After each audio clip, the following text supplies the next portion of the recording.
लेकिन एक सुर में जो आप लोग कह रहे हैं और एक सुर में जो वहां पर इन चारों देशों के स्टेट हेड्स ने कहा, इंडो पैसिफिक रीजन में स्वतंत्रता, शांति, एक सुर में, चाहे वो बाइडेन हो, पीएम मोदी हो, फिर स्कॉट मॉरिसन हो या फिर सुगा हो। संजय पुरी जी, और इसके अलावा अभी आता हूं दाऊदी साहब, अपनी बात आप पूरी करिएगा। मिस्टर संजय पुरी, इस पर यहां से आपको क्या टोन सेट होती है कि आप सीधे सीधे नाम लिए बगैर चीन को ही यहां पर सबसे बड़ा मैसेज है?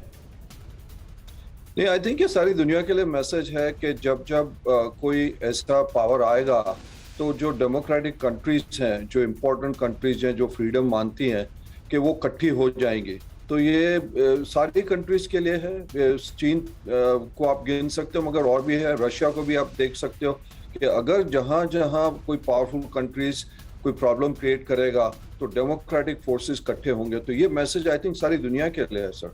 ठीक है, विष्णु सर, आप भी सहमत हैं इससे? जी बिल्कुल सहमत हूं, क्योंकि यही मैसेज है और यही मैसेज होना चाहिए। चीन ने अगर सोचा था कि ऐसे विस्तारवादी रुख अपनाएगा, दूसरे देशों को धमकाएगा, साउथ चाइना सी में 90% अपनी साख जमा के बैठ जाएगा, लद्दाख में घुसपैठ करेगा, तो इसका अंजाम तो होना ही था, क्योंकि ये रिएक्शन होगा और भी मजबूत होगा, इसमें मुझे कोई शंका नहीं है। और थोड़ा सा जो मिली हुई बात है जो हम कर रहे हैं आज, जो AUKUS की बात है, वो इस वक्त काफ़ी उसमें मतभेद है। कुछ समझते हैं कि ये क्वाड के खिलाफ है, ये क्वाड के खिलाफ बिल्कुल नहीं है। ये देखिए, क्वाड क्या है? 4 देशों की ग्रुपिंग है और 4 देशों की जो शक्ति है, जो उनकी ताकत है, आर्थिक, मिलिट्री, उसका जोड़ है। अगर ऑस्ट्रेलिया और ताकतवर होता है तो उससे क्वाड ताकतवर होता है, और इससे ये भी होता है कि रास्ते खुल जाते हैं कि अगर कल के दिन बाकी देशों को भी कुछ आगे कदम उठाने पड़े तो उसके भी रास्ते खुल रहे हैं।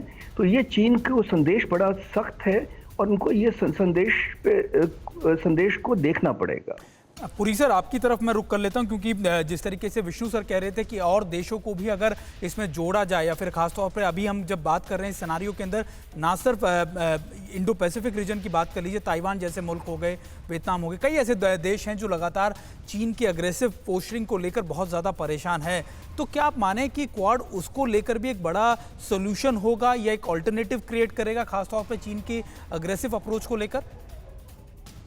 देखो, कई ऐसी कंट्रीज हैं जिनके ऊपर ये प्रेशर है, मगर वो बोल नहीं सकती क्योंकि उनके इकोनॉमिक टाइज हैं और रीजन में जो टाइज हैं, जैसे फिलीपींस है, वियतनाम है और कई ऐसी कंट्रीज हैं, वो शायद ऑफिशियली कोई ज्वाइन ना करें, मगर उनका सपोर्ट तो होगा। मगर आप ऐसी कई और भी ग्रुपिंग्स देखोगे जो इकोनॉमिक और स्ट्रेटेजिक लेवल पे हो रही हैं, जैसे TPP और ये वो, तो आप देखोगे अभी तो ये बिगनिंग है कि और क्या इकोनॉमिक, सिक्योरिटी और कैसी ग्रुपिंग्स होती हैं, और कई कंट्रीज के साथ वार्तालाप होगी, जैसे फिलीपींस, वियतनाम और वो सब है। तो अब काफी सारे चेंजेस होने वाले हैं। ब्रिगेडियर दत्ता, जिस तरीके से पुरी साहब बता रहे थे कि काफी कुछ चेंज होने वाला है इंटरनेशनल जियोपॉलिटिक्स की अगर बात करें, खास तौर पर पिछले साल से अब तक हमने देखा कि चाहे वो भारत का LAC, भारत और चीन का जो LAC विवाद था, उसके बाद क्वाड का आना, क्वाड का लगातार कई एक्सरसाइज करना, और उसके बाद अब ये मीटिंग, फिजिकल मीटिंग पहली हो रही है।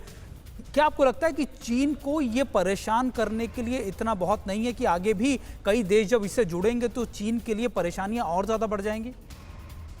देखिए, चीन के लिए तो ये बहुत बड़ा चिंता का विषय है, और चीन ने कभी ये तवक्को नहीं की थी कि ये इस तरह का रूप धारण कर लेगा। और डे बाय डे, मतलब ये तो वो वाली हो गई कि अकेला ही चला था, मैं मंजिले जानिब, लोग मिलते गए और कारवां बनता गया। और आप ये देखिए कि चीन के लिए, चीन ने ये सोचा था कि चीन की ये कोशिश थी कि वो जो रूल्स ऑफ एंगेजमेंट है साउथ चाइना सी में या इंडो पैसिफिक रीजन में, वो उनको रीराइट करेगा या उनको डिक्टेट करेगा। तो उसकी सबसे बड़ी शिकस्त ये है कि जितनी डेमोक्रेसीज थी, विश्व की डेमोक्रेसीज थी, जो संपन्न देश थे, वो सारे इकट्ठे हुए, और जो चाइना की ऑटोक्रेसी थी उसको उन्होंने लगाम लगाया, उसको उसके जो पंख थे। देखिए एक डेवलपमेंट है जो हमें भूलना नहीं चाहिए विनोद सर, और मुझे लगता है कि उस पर भी हमें बात करनी चाहिए। अब थोड़ी देर में ही यूएनजीए में पाकिस्तान के प्रधानमंत्री इमरान खान बोलने वाले, और वो देखिए पहले ये 3 तस्वीरें देख लीजिए। मोदी का गर्मजोशी से स्वागत, कैसे वहां पर दोनों एक दूसरे के गले मिले और आभार जताया एक दूसरे का, ये तस्वीरें भी हम आपको दिखा रहे हैं। अड़ी सोमवार से शुक्रवार शाम 6 बजे सिर्फ TV9 भारतवर्ष पर।